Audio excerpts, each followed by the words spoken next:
So I thought I'd start doing a little idea I had a while ago for 10-minute Tuesdays, where I do a quick sketch and it's 10 minutes of drawing and then 10 minutes of painting. Now, sometimes this might just be some music and me drawing with no commentary, or sometimes it might just be the full 10 minutes of me talking absolute nonsense. You never know, you might be unlucky. Let's see how this goes. Let's see how many times I forget to press record and just do a random 30-minute video before I realise. So the first thing we're going to think about is what is in the middle of the drawing, and roughly we have some steps. So I'm going to just add those steps in like that, and this is a start.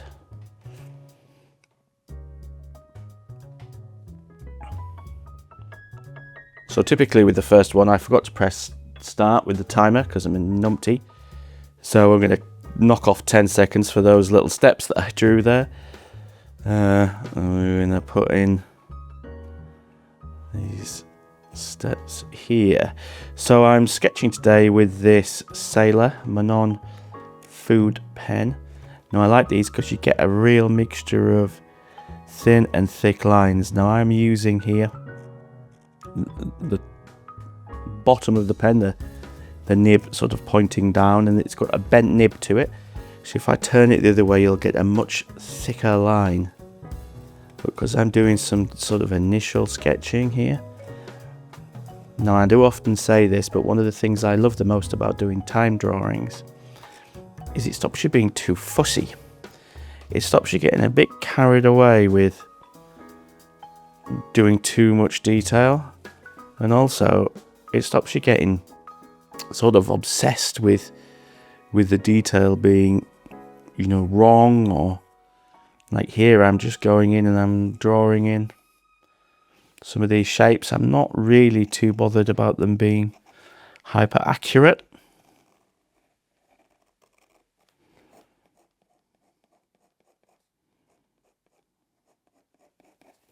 And we have this octagon on top of here, so we can put some of those shapes in there and move that because that's rattling around and annoying me. And then there's a door here, and because we're looking up at that, we can't really see much of the roof, but we do get to see the ball on top, and there is a lightning. I think that's a lightning conductor. Okay, so you can see there's a big difference between the thin lines and the thick lines. And like I kind of like actually using a little bit of a combination of the two.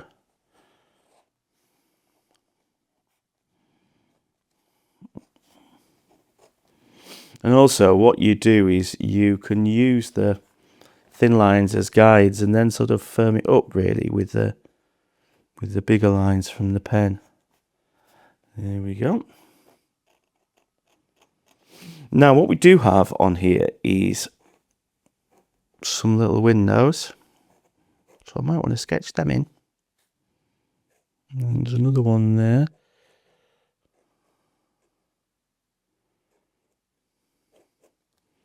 And then this lovely door. Now I have been up this lighthouse many years ago. They do occasionally open them for people to look around, but a lot of the time they're pretty beaten up inside. This old sandstone that they're made of is crumbling. So yeah. Now obviously as you get further up, it's these ellipses get wider and wider because you're looking up at it. I'm not going to draw in every single stone, but I want to do a sort of sense of some of those stones there.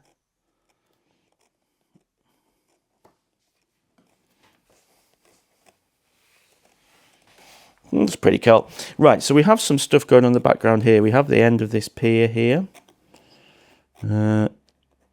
No, there is no railing there, and that kind of comes out at that angle. And that kind of comes out at that angle.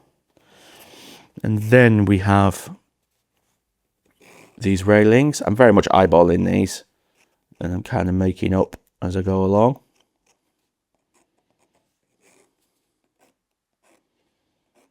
And there's no railing on either side. I like to live dangerously in Yorkshire. Now, I probably haven't left enough space around the lighthouse, but as I say, I'm not really that bothered by that.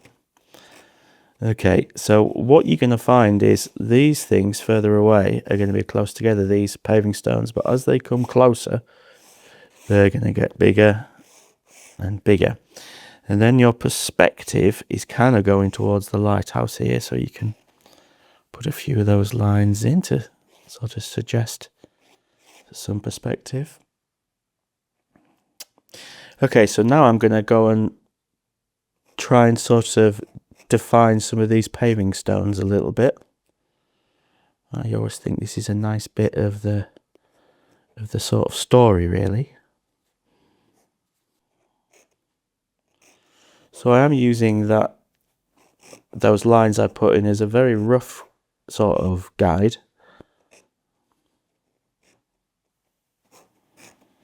Scratchy, scratchy, scratchy. It's a very scratchy pen, this. I do like it though. I'm a bit close to the top there, I think, but it doesn't really matter. Now, if you look at the reference drawing, you can see we've got a footprint in the concrete, which is hilarious, where that's been repaired, but we've also got quite a lot of kind of like details. There is quite a lot of holes and kind of marks in that stone. So I'm just going to sort of hint at that with some lines. And as we get further back, those can just become dots. But if anything else, it's a kind of good reminder. Right, okay, so here we have the rest of that pier going in that direction. Now this is quite a complicated thing to sort of sketch, really. I'll start with putting in the bits on this side.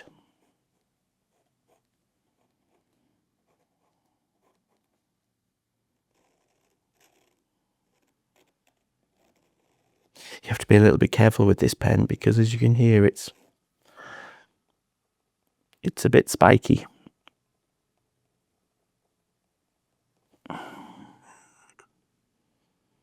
That's that pier there. And then on this side, there is the west pier. Now, this is the same. It's got all these little vertical elements. And then that one's down there. You don't necessarily have to do those piers in the background. Actually, I think to a certain extent it probably would have been better without it, but they are quite iconic, particularly the on the ends, these little green and red port markers. That one is behind there.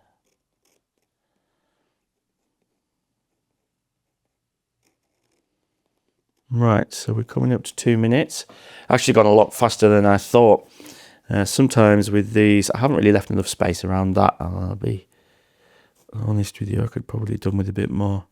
I often think with these drawings sometimes,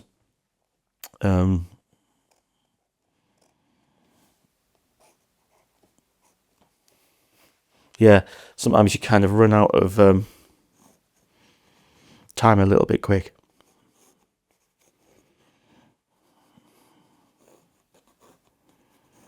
So I'm just going to add in a little bit more detail here for some of these paving stones to sort of suggest some... Oh my god. That was about 20 photos all. That was a lot of artwork falling off my mantelpiece. I need to sort of address that. So that was exciting.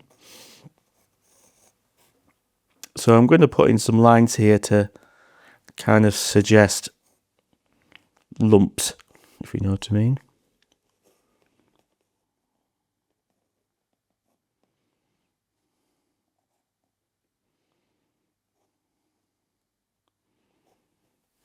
And And then finally we need to put in some of these details here around the bottom of the lighthouse there.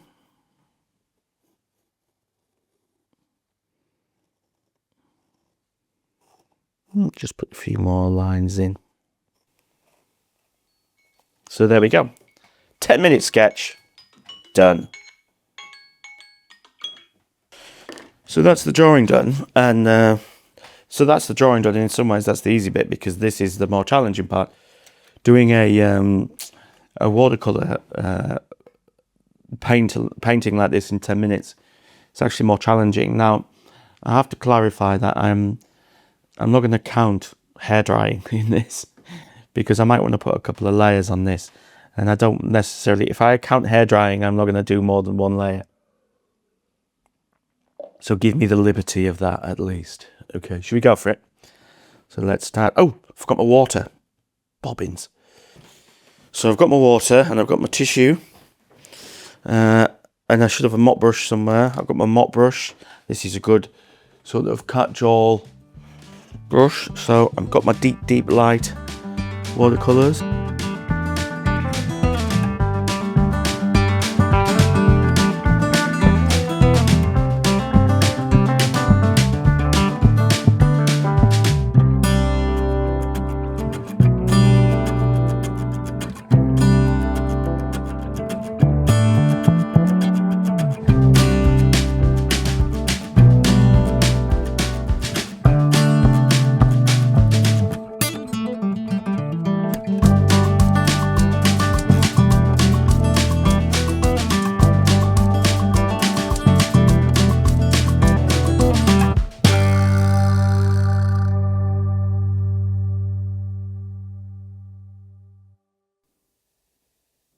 So there we go, that's nice. So yeah, I think it worked out pretty well, didn't it? It's nice. You can see there's quite a textured paper, so you get an awful lot of, an awful lot of kind of painting effects. A little bit of fun in the foreground. I don't want to paint the whole thing. I want to shrink it. I want to put my fingers on and go shoo, shoo, and pull it down a bit, so it's got a bit more breathing space on the paper. But apart from that, pretty cool. I think the orange is a bit overmuch. I think it probably would have been better with some yellows.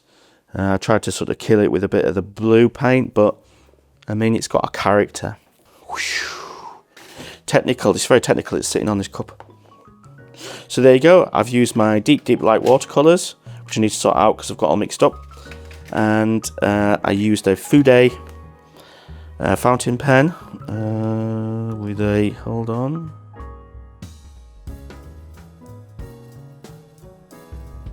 Yeah, and it's one of the ones with the bent nib, there you go. See that? It's a lot of fun on rough paper. So I hope you enjoyed that, guys. I understand that these videos are more me sort of not talking about specific techniques, but if you have any questions, then stick them in the comments. As ever, like and subscribe and all that jazz. And if you want to know more, head over to my Patreon, where there's longer videos, no adverts, and you can have a little bit more feedback directly from me about your art. And yeah, thanks for stopping by. I'll see you next Tuesday.